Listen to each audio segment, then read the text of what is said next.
Theories of Surplus Value by Karl Marx. This independent recording by Andrew S. Reitenberg is public domain, both in content and in audio. Part 1. Chapter 1. Sir James Stewart. Distinction between profit upon alienation and the positive increase of wealth. Before the physiocrats, surplus value, that is, profit in the form of profit, was explained purely from exchange, from the sale of the commodity above its value. Sir James Stewart, on the whole, did not get beyond this restricted view. He must rather be regarded as the man who reproduced it in scientific form. I say in scientific form, for Stewart does not share the illusion that the surplus value which accrues to the individual capitalist from selling the commodity above its value is a creation of new wealth. He distinguishes, therefore, between positive profit and relative profit. Quote, positive profit implies no loss to anybody. It results from an augmentation of labor, industry, or ingenuity, and has the effect of swelling or augmenting the public good. Relative profit is what implies a loss to somebody. It marks a vibration of the balance of wealth between parties, but implies no addition to the general stock. The compound is easily understood. It is that species of profit which is partly relative and partly positive. Both kinds may subsist inseparably in the same transaction. End quote from James Stewart. Positive profit arises from an augmentation of labor, industry, and ingenuity. How it arises from this, Stewart makes no attempt to explain. The further statement that the effect of this profit is to augment and swell the public good seems to indicate that Stewart means by it nothing but the greater mass of use values produced in consequence of the development of the productive powers of labor, and that he thinks of this positive profit as quite distinct from capitalist profit, which always presupposes an increase of exchange value. This interpretation is fully confirmed by his further exposition. He says, to wit, quote, in the price of goods, I consider two things as really existing, and quite different from one another, the real value of the commodity and the profit upon alienation, end quote.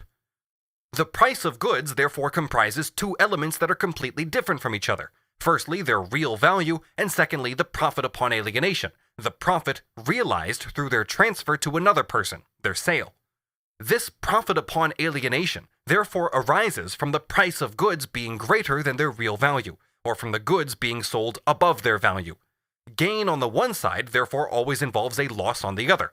No addition to the general stock is created. Profit, that is surplus value, is relative and resolves itself into, quote, a vibration of the balance of wealth between parties, end quote.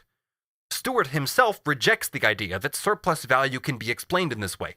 His theory of vibration of the balance of wealth between parties, however little it touches the nature and origin of surplus value itself, remains important in considering the distribution of surplus value among different classes and among different categories such as profit, interest, and rent.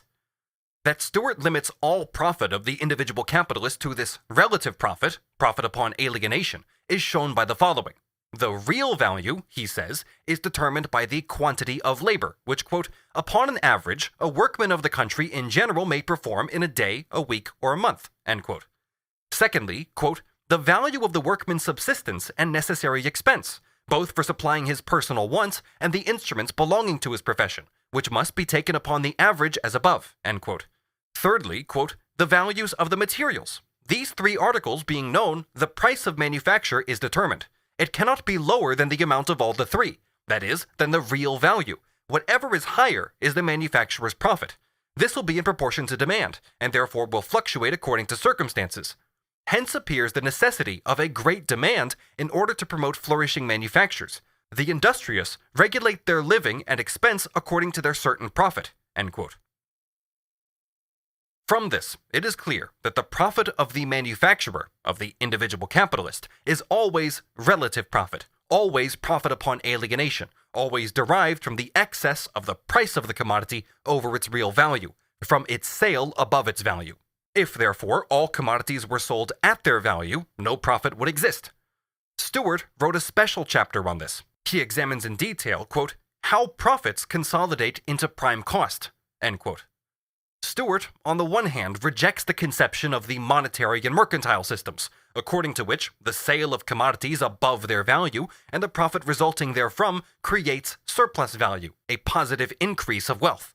On the other hand, he holds to their view that the profit of the individual capital is nothing but this excess of the price over the value, the profit upon alienation.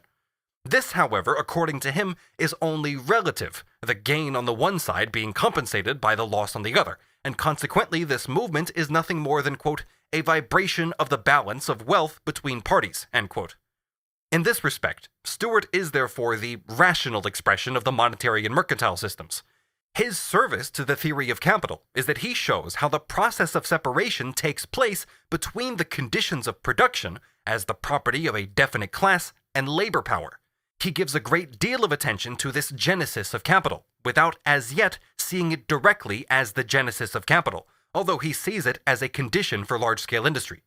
He examines the process, particularly in agriculture, and he rightly considers that manufacturing industry proper only came into being through this process of separation in agriculture. In Adam Smith's writings, this process of separation is assumed to be already completed.